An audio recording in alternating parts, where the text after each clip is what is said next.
À la une de cette édition, implication de la jeune femme dans les instances décisionnelles, le programme des jeunes leaders politiques en fait son combat.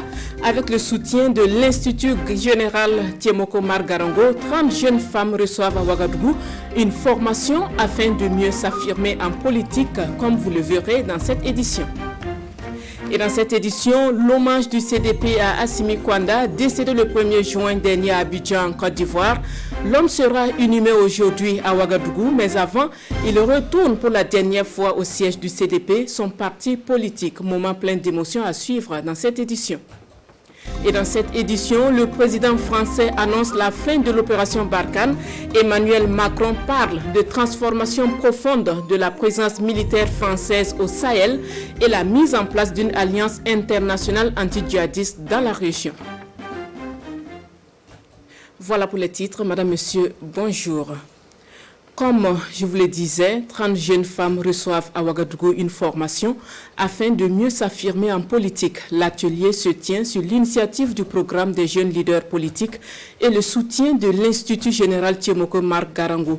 Rencontre qui se tient sous le thème « Implication de la jeune femme dans les instances décisionnelles ». Compte rendu de Daouda Ouattara et Maxime Zongo. Motiver les femmes, notamment les jeunes dames, à s'engager davantage en politique, c'est la mission que s'est assignée l'Institut général Tiemoko Margarango à travers le programme des jeunes leaders politiques. C'est dans cette optique qu'une trentaine de jeunes ont été conviés à Ouagadougou pour une formation en leadership politique. La jeunesse en Afrique, on est plus nombreux. Souvent, nous sommes utilisés pour les échéances électorales et à la fin, c'est nous qui n'avons rien. Peut-être parce que nous ne savons pas nous affirmer, peut-être parce que nous sommes mal utilisés, peut-être parce qu'il nous manque de la formation. Donc c'est assez d'éléments comme ça cumulés. Et cet atelier-là vise à pallier un temps soit peu à un pan de cela. Implication de la jeune dame dans les instances décisionnelles des partis politiques est le thème central de cette formation. Autour de la jeune fille, il y a beaucoup de discriminations qui tournent et pour pouvoir prouver aux gens que ce qu'on pense des fois de la jeune fille, elle est plutôt courageuse et même peut être plus battante que les hommes. Donc cela fut mon engagement, cela fut les raisons pour lesquelles j'ai décidé de m'engager en politique. Leadership et confiance en soi, engagement politique et genre sont entre autres les sous-thèmes qui seront développés. Objectif donner suffisamment de rudiments aux participants pour qu'ils puissent s'affirmer et réussir pleinement leur engagement politique. L'une des visions du ministère de l'Urbanisme, de l'Habitat et de la Ville, c'est de contribuer à améliorer le climat des affaires et à l'émergence d'un secteur privé dynamique au Burkina. Une vision traduite à travers des réformes sur les licences d'affaires. Ce matin à Ouagadougou, les acteurs examinent les tests devant régir ces licences. Détail avec Siela Ouattara et Caroline Noire. La mission d'expertise immobilière, la mission d'ingénierie du bâtiment, la profession d'urbaniste, la profession d'architecte, il y en a au total pour 6 types d'agréments concernés. Le 7e type d'agrément, celui relatif à la promotion immobilière, n'est pas concerné. Ce dernier fera l'objet de relecture dans le cadre de la loi portant promotion immobilière au Burkina. Un atelier qui va nous permettre d'avoir des outils organisationnels et l'espace institutionnel conséquent pour non seulement améliorer le climat des affaires, rassurer tous les partenaires, faire en sorte que tous les critères, notamment de l'UEMOA et l'appréciation de doing business, soient respectés et conformes à notre réglementation. 6 projets de décret et leurs projets d'arrêté d'application sont soumis à l'examen et à la validation des participants à la rencontre. Le ministre de l'Environnement, de l'Économie verte et du Changement climatique est sur les traces des réalisations du programme d'investissement forestier PIF dans la province du Ziro. Une sortie terrain pour constater et apprécier l'état d'avancement des réalisations du projet en phase de clôture après 7 ans de mise en œuvre. Était de la sortie Souleymane Sanou et Isia Kanana. Jardin botanique du lycée provincial du Ziro dans le centre-ouest. Sur ce périmètre de 5 hectares, plusieurs espèces végétales. Au-delà de la préservation de l'environnement, C'est un jardin qui sert de cadre d'apprentissage pour les élèves du lycée. Nous menons régulièrement donc des sorties à l'intérieur de ce jardin, voilà, pour profiter en présentiel, expliquer certaines notions, en tout cas certains paramètres environnementaux aux élèves. Voilà, ils profitent également donc pour identifier les espèces végétales. Pour la protection et la sauvegarde de ces espèces végétales, l'école bénéficie d'une clôture en grillage financée par le programme d'investissement forestier PIF. Également bénéficiaire du programme, le groupement féminin Nevenia de Sapui. Un groupement qui se voit doté d'une unité de transformation de verre de qualité avec des équipements modernes. Le PIF nous a donné beaucoup. Il nous a donné moulin, baraque, filtrage et concasseuse. Tout ça, c'est l'appui de PIF. Sans leur aide, on ne peut même pas produire de bons verres en quantité. Après cette année de mise en œuvre, le PIF dans le Ziro, c'est également la réalisation de forages à exor solaire au profit des femmes du groupement Nekenedois, le bornage d'unités d'aménagement forestier et la construction d'un centre national de formation en RED+. Des réalisations visitées ici par le ministre de l'Environnement. Ce qui m'a plu, c'est l'adhésion des populations à la base, l'appui des collectivités territoriales donc, dans ce projet-là, et sans oublier l'aspect genre, parce que la plupart du temps, ce sont les femmes donc, qui bénéficient donc, de ces projets-là. On est très satisfaits. Nous sommes conscients qu'on ne peut pas tout résoudre, mais ce qui a déjà été fait et qui mérite d'être consolidé, nous allons travailler de telle sorte que à la phase à venir, là, nous puissions faire cette consolidation-là. Satisfaction également partagée par les partenaires techniques et financiers du PIF, des partenaires qui, à l'issue de cette sortie terrain, réaffirment leur engagement à accompagner le nouveau projet en phase d'élaboration. Le 28 mai de chaque année est consacré Journée mondiale de l'hygiène menstruelle. Et c'est en différé ce 10 juin que les acteurs du monde éducatif et les partenaires célèbrent à Bobo-Dioulasso cette journée. Ils insistent sur la nécessité d'équiper tous les établissements scolaires en infrastructure afin de permettre aux jeunes filles de vivre leur menstru dans la dignité. Hassan Gourabou et Kadou Romenki. Nous avons entre autres des toilettes qui sont lamentables, sales. Et on n'a pas de dispositif pour nous changer, ce qui fait que des filles s'absentent très souvent et ça pose problème vraiment à l'éducation des filles. Appelons à l'action et à l'investissement dans une bonne santé hygiénique des menstrues. Dans la reprise post-pandémique tous ensemble, plus nous parlerons d'une seule et même voix, plus notre message sera fort et clair. C'est le thème de la Journée mondiale de l'hygiène menstruelle célébrée ici en différé à Bobo-Dioulasso. Pour le ministre Stanislas Ouaro, le handicap majeur des stratégies de promotion de la gestion des menstrues en milieu scolaire, c'est l'insuffisance des ressources financières, d'où son appel à la solidarité internationale. Il y a un accompagnement, mais il est totalement insuffisant. Et comme on nous a demandé d'adresser un message fort et clair, le message fort et clair, c'est de dire que cet accompagnement-là est totalement insuffisant et il est possible d'aller au-delà. Et il faut justement aller au-delà pour que nous puissions investir de façon à pouvoir donc briser les tabous à travers la sensibilisation, mais aussi mettre nos filles dans des conditions d'études favorables. Pour ce faire, certains partenaires sont déjà à pied d'œuvre sur le terrain. Objectif, faire l'état des lieux de la situation avec à la clé un plan d'investissement à court et à long terme. Nous allons faire la génération des évidences pour voir quels sont les problèmes, quelle est l'étendue des problèmes, la magnitude des problèmes. Et ensuite, sur base des informations que nous allons trouver, nous allons donc proposer sous le leadership du ministre un plan d'investissement dans toutes les écoles pour améliorer les infrastructures d'eau potable et d'hygiène et de toilettes. Des infrastructures évaluées à plus de 300 milliards de francs CFA, selon le ministère en charge de l'éducation. Un montant pas facile à mobiliser selon le ministre Ouaro, surtout dans ce contexte de crise sanitaire et sécuritaire que connaît le Burkina Faso.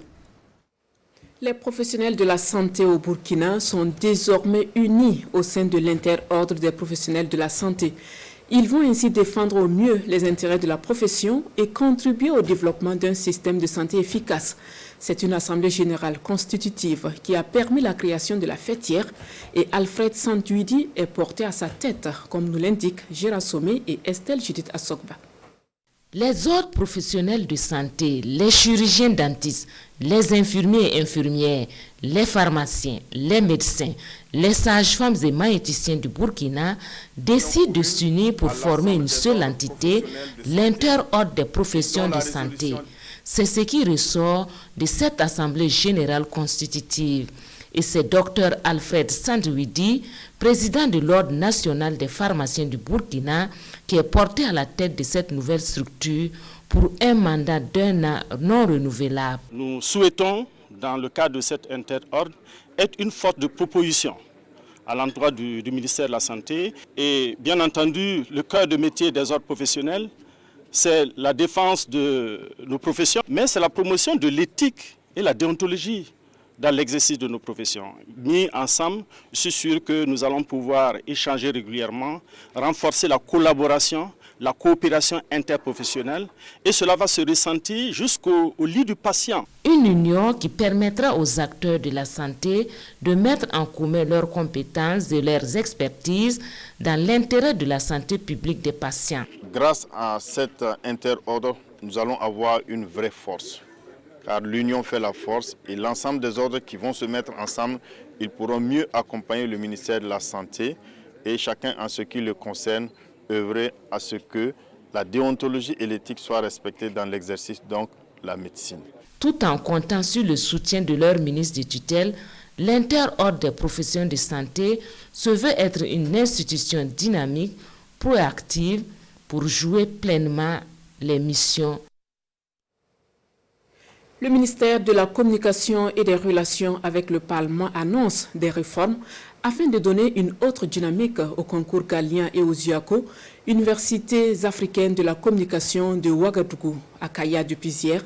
Les acteurs échangent sur les enjeux de ces réformes qui devraient permettre aux Galiens et aux UACO de gagner en qualité. Le point de la rencontre avec Martin Ouedraogo et Yacouba Kwala. Les prix Galien et les universités africaines de la communication de Ouagadougou, UACO, sont en pleine réforme. Une nouvelle dynamique sera insufflée dès les prochaines éditions. Différents responsables de médias et spécialistes de l'information et de la communication réfléchissent à Kaya pour trouver les meilleures formules. Nous sommes venus à Kaya pour interroger ces deux événements et obtenir des réformes pour les prochaines éditions. Dans ces réformes, faire en sorte que les gagnants soient toujours les praticiens, c'est-à-dire les journalistes, les communicateurs, les entreprises de médias, que nous puissions toujours gagner en qualité, et dans le seul but de servir toujours la bonne information. Le prix Galien est instauré il y a 24 ans et les UACO durent depuis 17 années. Les participants, pour leur part, se félicitent de cette initiative. Ils ont fait des propositions au cours de cet atelier en vue d'innover les concours des prix Galien et des UACO. Nous avons travaillé sur beaucoup d'aspects concernant les prix eux-mêmes, les jurys, l'organisation. Nous avons aussi proposé que l'on réduise le nombre de genres journalistiques qui soient en compétition en axant le propos sur 6 genres majeurs, notamment l'enquête, le reportage, le portrait, le magazine, le documentaire. Et un autre élément innovant que nous proposons, c'est déjà d'initier des prix Galien des écoles de formation. Un comité de sélection sera mis en place désormais pour observer les pratiques journalistiques dans les différents médias. Un travail de présélection sera fait avant le passage devant le jury du concours. Toutes ces propositions restent à être peaufinées pour une meilleure organisation des deux événements. Et les étalons du Burkina qui expriment leur solidarité envers les personnes déplacées internes après l'attaque de Solhan. 16 millions de francs CFA pour contribuer à la prise en charge des victimes. Et c'est le ministre en charge des sports et loisirs qui a la charge de remettre cette enveloppe au nom des étalons. C'était ce 9 juin à Ouagadougou en présence de Adam Ankiti et Sébastien Zongo. Les sportifs burkinabés font parler leur cœur. À travers leur ministère de tutelle, les étalons expriment leur solidarité aux familles des victimes de l'attaque de Solhan dans la région du Sahel et aux déplacés internes du Burkina Faso. Nous sommes réveillés avec la triste nouvelle qui nous est venue du Sahel du Burkina. où 132 de nos compatriotes ont perdu la vie lors d'une attaque lâche et barbare des forces que je ne dirais même plus de mal, mais des forces du ténèbre. Et au lendemain de ce match, les États se sont réunis et ils ont souhaité apporter leur compassion et leur solidarité à ces populations injustement massacrées. Ils ont cotisé une somme de 16 millions. Cette contribution financière sera versée au Fonds national de solidarité pour utilisation au profit des bénéficiaires, selon la ministre en charge de l'action humanitaire. Nous essayons du mieux que nous pouvons en tant que bras exécutif du gouvernement pour répondre aux besoins des populations. Vous savez aussi que le contexte budgétaire fait que les ressources sont limitées, donc la prise en charge se fait difficilement. Donc nous voulons vraiment dire merci aux étalons. On rappelle, la tragédie du Sol-1 a eu lieu dans la nuit du 4 au 5 juin dernier avec plus d'une centaine de civils tués. On en vient à cette page triste. Il a rendu son dernier souffle le 1er juin à Abidjan, en Côte d'Ivoire. Assimi Kwanda sera inhumé aujourd'hui à Ouagadougou. Mais avant, il retourne pour la dernière fois au siège du CDP, son parti politique. Ses camarades politiques lui rendent hommage et évoquent à l'occasion la question de la réconciliation nationale. Adam Ngiti et Pascal Kané. Les derniers adieux du Congrès pour la démocratie et le progrès CDP à Assimi Kwanda. L'ancien secrétaire exécutif national revient pour la dernière fois dans sa maison au milieu de ses camarades. Occasion pour ces derniers de lui rendre hommage et revenir sur ses hauts faits en tant que compagnon politique.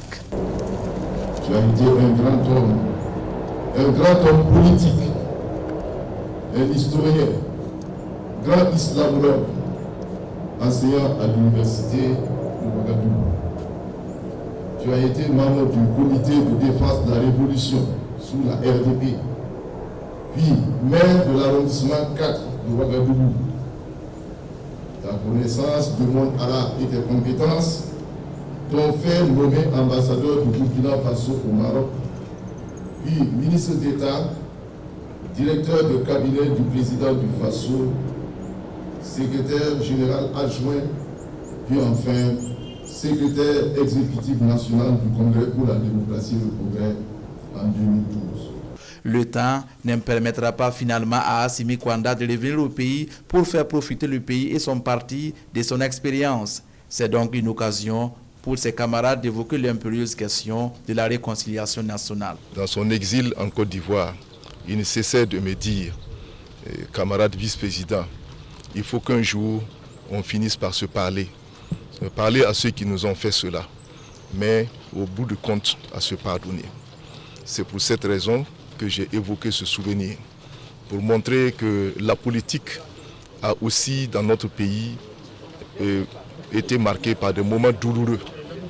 Et nous souhaitons que ces moments puissent être définitivement conjurés par l'esprit de la réconciliation nationale qui se profile au niveau de notre pays. Après l'hommage de ses camarades politiques, Assimi Kwanda recevra les hommages de ses anciens collègues de l'université Joseph Kizerbo avant son inhumation en l'intimité familiale. Dans la suite de cette édition et en page internationale, l'opération Barkhane sous sa forme actuelle va prendre fin. Annonce faite ce jeudi par le président français. Il y aura, selon Emmanuel Macron, une transformation profonde de l'engagement militaire français au Sahel et ses modalités seront précisées dans les jours à venir. Suivant. Embourbée au Mali, la France commence un retrait progressif. L'opération Barkhane en tant qu'opération extérieure va cesser. Emmanuel Macron l'a annoncé ce jeudi. Plus de 5000 hommes sont aujourd'hui mobilisés au Mali et dans la région du Sahel. Mais face à une guerre aux djihadistes qui n'en finit pas, et après le récent coup d'État au Mali, il est temps pour Paris de se retirer progressivement et de trouver un nouveau modèle. Il impliquera le passage à un nouveau cadre pour permettre une opération d'appui, de soutien et de coopération aux armées des pays de la région qui le souhaitent, et de la mise en œuvre d'une opération militaire et d'une alliance internationale associant les États de la région et tous nos partenaires, strictement concentrés sur la lutte contre le terrorisme. Le président français a aussi évoqué, sans les nommer, des États qui refusent de prendre leurs responsabilités. De plus, et c'est un point qui a fortement irrité les Français, le nouveau dirigeant malien, le colonel Goïta, envisagerait de négocier directement avec Al-Qaïda. Au Sahel, une mission européenne de formation des armées est déjà soutenue par plusieurs pays et Paris compte en rallier d'autres.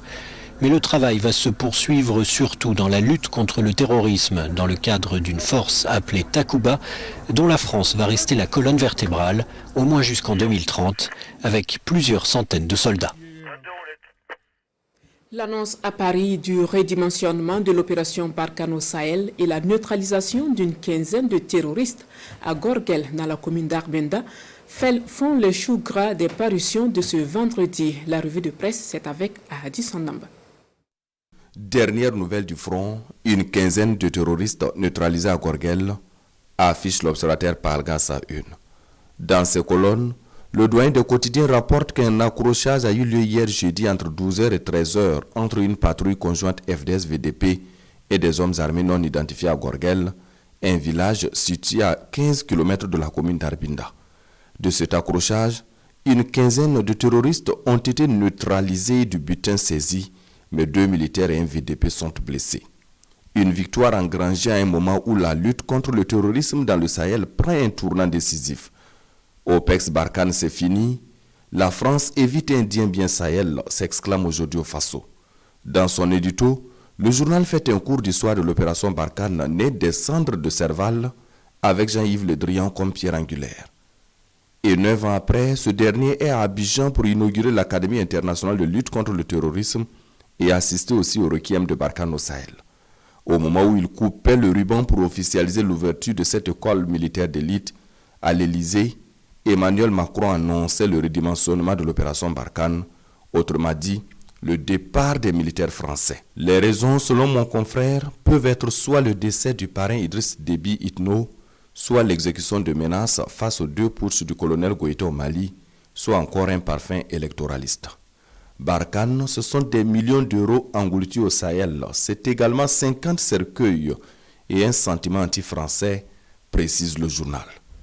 Barkhane esquive une sorte de Dien Bien Sahel, car si en 1953, dans la cuvette Isabelle de Dien Bien Roux, le corps expéditionnaire français en Extrême-Orient a guerroyé pendant 57 jours, Barkhane aura fait œuvre de salubrité sécuritaire pendant 9 ans. Cette opération qui a contribué grandement à sécuriser comme elle peut le Sahel, comme quoi sans Barkhane, le Mali et le Burkina Faso seraient des sanctuaires djihadistes, renchérit l'éditorialiste. Barkhane s'en va, inutile de pleurnicher, sahéliens, préparez-vous à vous défendre vous-même, conclut aujourd'hui au Faso. Ainsi se referme cette édition de la mi-journée. Merci de votre attention. Les informations en langue nationale, c'est à partir de 14h. Bon après-midi en compagnie des programmes de la RTB.